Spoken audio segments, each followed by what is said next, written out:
थी आप हैं मेरे साथ में आज के एक प्रमुख विषय पर चर्चा करने के लिए। दिन भर से सुर्खियों में बना हुआ है एक टाइटल न्यूज, जिसके चलते आपको ये जानने को मिल रहा है कि भारत के अरुणाचल प्रदेश के एक बच्चे को, जिसकी उम्र 17 साल है, उसे चीन की सेना के द्वारा अपहरण कर लिया गया है। और चीन की सेना का अपहरण की जो सुर्खी है, ये बीजेपी की एक एमपी है, उन्होंने अपने ट्विटर अकाउंट से सबसे पहले देश को दी। एक टीनेजर है जिसका नाम है मिराम तारोन, और उसके बारे में खबर जो आ रही है वो ये है कि इस बच्चे का अपहरण कर लिया गया अरुणाचल प्रदेश से, और अरुणाचल प्रदेश से अपहरण चीन की आर्मी के द्वारा किया गया है। ये 17 साल का एक बच्चा है जिसके बारे में सबसे पहले इन्होंने अपने द्वारा एक ट्विटर के माध्यम से ये सूचना सबसे पहले दी। क्या है पूरा मसला, आइए विस्तार से जानते हैं। आप जैसा यहाँ पर देख पा रहे हैं, इस बच्चे की फोटो के साथ में बताया गया है कि दो बच्चे यहाँ पर कहीं घूमने गए थे। कहाँ घूम रहे थे? देश में ही घूम रहे थे, अरुणाचल प्रदेश में ही घूम रहे थे। इसमें से जो मिराम तारोन नाम का बच्चा है, जिडोबिल का रहने वाला है, 18 तारीख को ये भारत की ही सीमा के भीतर था, और यहां पर अरुणाचल प्रदेश के भीतर ही, जहां पर चीन के द्वारा सड़क का निर्माण भी किया गया था 2018 में, वहां से इस बच्चे को उठा लिया गया है। यानी कि इसमें अपने आप में एक ही ट्वीट में ये जो एमपी हैं, जिनका नाम है तापिर गांव नाम से जो एमपी हैं, ये बीजेपी के एमपी हैं, सिटिंग एमपी हैं और अरुणाचल प्रदेश से आते हैं। इन्होंने अपने ट्वीट में इस बात को स्पष्ट रूप से मेंशन किया है कि इस बच्चे को जहां से उठाया गया है वो अरुणाचल प्रदेश का हिस्सा है, और उस हिस्से में चीन के द्वारा 2018 में सड़क का निर्माण भी किया गया है, और वहीं पर ये बच्चा खेल रहा था या फिर घूम रहा था, तो वहां से इसे उठा लिया गया है। आप इसे देख सकते हैं, और इन्होंने बकायदा बताया है ये अपर सियांग डिस्ट्रिक्ट अरुणाचल प्रदेश में से इसे उठाया गया है। आप इस न्यूज को यहां पर देख सकते हैं। तो ये अपने आप में केवल एक ही बच्चे के अपहरण की खबर नहीं, अपितु 2-3 एक साथ खबरें हैं कि यहां पर भाई चीन का निर्माण कार्य भी चल रहा है, तो सरकार क्या कर रही है, और फिर दूसरी बड़ी बात कि बच्चा यहां घूम रहा है, तो सरकार सुरक्षा अपनी ही सीमा पे कर भी रही है कि छोड़ रखी है हवाले किसी और के। तो ये बात अपने आप में एक बड़ा सवाल बन के निकल के आती है। और यहां पर कहा है कि इसका जो साथी मित्र था वो बच के भाग आया, उसी ने भारतीय सेना को या भारत के लोगों को इन्फॉर्म किया है। और इस वजह से अब मैं रिक्वेस्ट करता हूं मिनिस्ट्री ऑफ होम अफेयर्स से, जिनसे मैं पहले भी कह चुका हूं कि हमारे बच्चे को वापस लाएं। ठीक है, तो इनके कहने से फिर ये न्यूज बाहर आई, और जब न्यूज बाहर आई तो आपके मन में भी एक सवाल बना होगा कि जब देश के भीतर बॉर्डर के अंदर सड़क बन चुकी है, तो क्या पहले कभी ध्यान नहीं गया इस बारे में? बिल्कुल गया था। ये 2018 की न्यूज है, जो यहां पर मंत्री, यहां पे एमपी जो उन्होंने खुद ने 2018 मेंशन किया है। हम ये 2018 की ही न्यूज आपको दिखा रहे हैं, जिसमें लिखा है कि चाइना ने 600 मीटर रोड जो है वो अरुणाचल प्रदेश के अंदर बनाई है। तापिर गांव उस समय जो थे, ये उस समय एमपी नहीं हुआ करते थे, 2019 के इलेक्शन में एमपी बने हैं। इन्होंने बकायदा इस बारे में इस जानकारी को यहां पर साझा भी किया था। आप इसे देख सकते हैं। कहां की बात हो रही है, ये सारी बातें हम आपको बताएंगे। लेकिन अरुणाचल प्रदेश और चीन भारत के लिए बहुत लंबे समय से, एक तरह से ऐसे समझिए कि चीन अरुणाचल प्रदेश को लेकर के ये समझता है कि ये भारत का हिस्सा नहीं है। यही कारण है कि इसके ऊपर हमने कई वीडियो बना रखे हैं, आप चाहें तो इन्हें देख सकते हैं, जिसमें चीन के द्वारा अरुणाचल प्रदेश के भीतर एक गांव बसा लिया गया। चीन के द्वारा अरुणाचल प्रदेश के 15 स्थानों के नाम बदल दिए गए। अरुणाचल प्रदेश में भारत के उपराष्ट्रपति की यात्रा होती है, जिसका चीन विरोध करता है। आफ्टर ऑल मसला क्या है?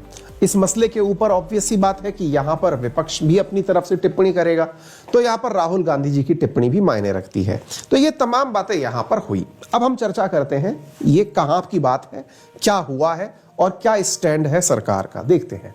साथियों, जैसा कि आप सभी जानते हैं, पूर्वोत्तर भारत में सबसे पूर्वी किनारे पर स्थित जो राज्य है वो है अरुणाचल प्रदेश। अरुणाचल प्रदेश जिसमें से होकर के भारत में ब्रह्मपुत्र नदी एंट्री करती है। भारत में एंट्री करने वाली ब्रह्मपुत्र नदी जब एंट्री करती है, उस समय से पूर्व चीन से बहती हुई आ रही होती है, जहां पर इस नदी को आप लोग सांगपो के नाम से जानते हैं। सांगपो के बाद में जब ये इंडिया आती है तो सियांग नाम से आती है, और अरुणाचल प्रदेश में सियांग नाम से एंट्री करती है, और आसाम में ब्रह्मपुत्र कहलाती है। इसी सियांग को ध्यान में रखते हुए यहां का एक जिला है जिसका नाम है अपर सियांग।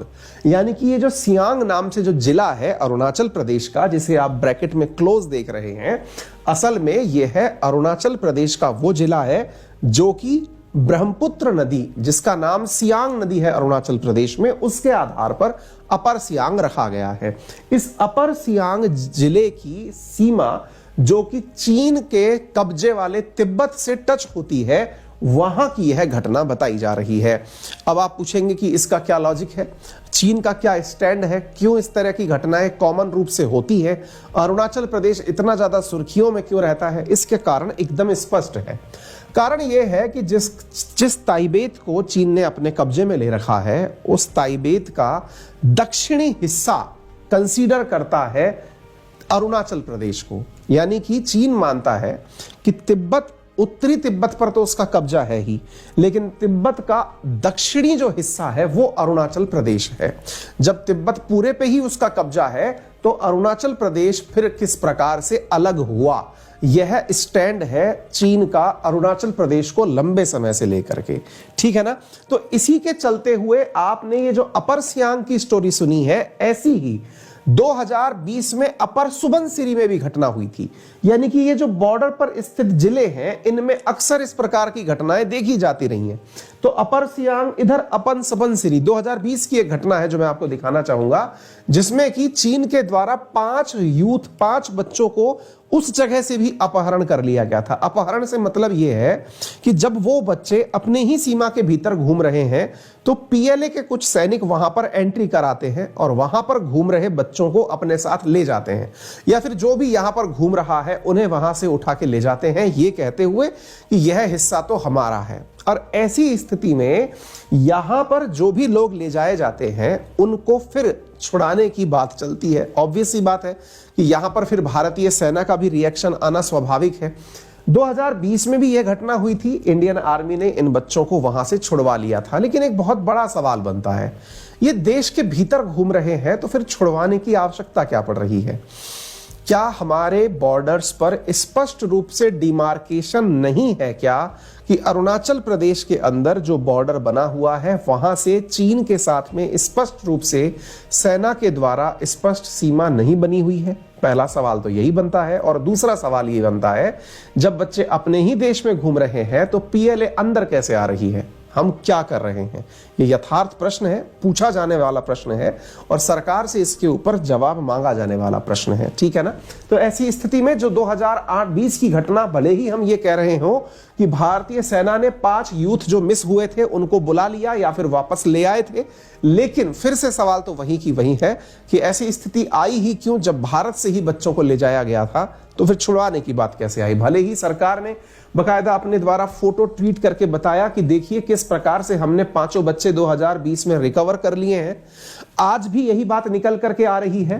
सरकार का कहना है, डिफेंस के सोर्सेज का कहना है कि आर्मी ने चीन की पीएलए से कांटेक्ट किया है और कहा है कि जो बच्चे आपने हमारे अपहरण किए हैं उन्हें वापस लौटा दिया जाए। ऑब्वियस ही बात है, लौटा भी दिया जाएगा, ऐसा नहीं है कि वो उनको रख के बैठेगा। लेकिन बड़ा सवाल है कि आप अपने ही देश में अपहरण हो रहा है तो ये तो बहुत बड़ी बात हो जाएगी। हालांकि इस प्रक्रिया को आसान बनाने के लिए, क्योंकि ऐसा कहा जाता है कानून के जानकारों का कि पीएलए वहां पर जो मतलब चीन और भारत की सीमा है वो स्पष्ट रूप से डिमार्केटेड नहीं है और उस अस्पष्टता का जो लाभ है वो चीन की सेना ज्यादा उठाती है। वो भारतीय सेना सीमा में से ही लोगों को उठा के ले जाती है। ऐसी स्थिति में बहुत ही स्पष्ट रूप से पहले तो सीमा का निर्धारण हो, और सीमा का निर्धारण हो इसके साथ साथ यहां पर हॉटलाइंस के थ्रू बातचीत भी की जाती है। हॉटलाइंस क्या है? एनी टाइम कॉल करने की फैसिलिटी। भारत और चीन के बीच में 6 जगह पर हॉटलाइंस लगे हुए हैं। हॉटलाइंस का मतलब इधर की सेना उधर की सेना से टेलीफोनिकली संवाद करती है। ऐसी 6 जगह पर हॉटलाइन सेवाएं भारत और चीन के बीच में लगी हुई हैं और ये माना जा रहा है कि 6th हॉटलाइंस में से यहां से बातचीत कर ली जाएगी। और ये आज से नहीं है, बहुत लंबे समय से हॉटलाइन की सेवाएं चल रही हैं। इवन इन ईस्टर्न लद्दाख में 2 हॉटलाइन सेवाएं हैं और जल्दी ही वहां से बात करके हो सकता है इसका मतलब जो डिसीजन है वो निकाल लिया जाएगा। लेकिन सवाल वहीं की वहीं रह जाएगा। अगर ऐसा कुछ है तो क्यों नहीं भारत स्पष्ट रूप से कड़ा रुख अरुणाचल प्रदेश के लिए अपना था, क्योंकि अरुणाचल प्रदेश अब हर दिन सुर्खियों में रह रहा है। मुश्किल से मेरे ही द्वारा हर महीने में 1 बार या 2 बार तो ये घटना पढ़ा दी जाती है। अब इसके ऊपर रिएक्ट करने का समय आता है। सरकार से उम्मीद की जाती है कि वो निश्चित ही इसके ऊपर कोई ना कोई कड़ा कदम जरूर उठाएंगे और चीन के सामने अपनी बातों को स्पष्टता के साथ रखेंगे।